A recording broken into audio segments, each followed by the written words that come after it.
This is how you make a cannon where you can go up, fire yourself up.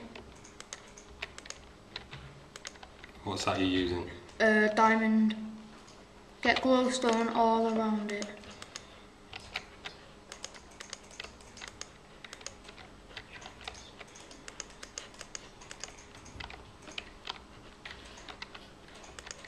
It's not glowstone, is it? No, it's redstone, sorry.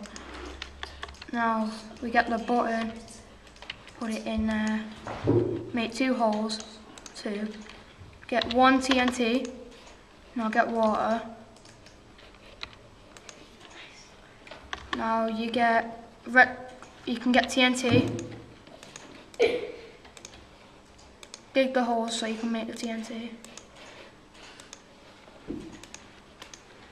You press the button. And you're flying.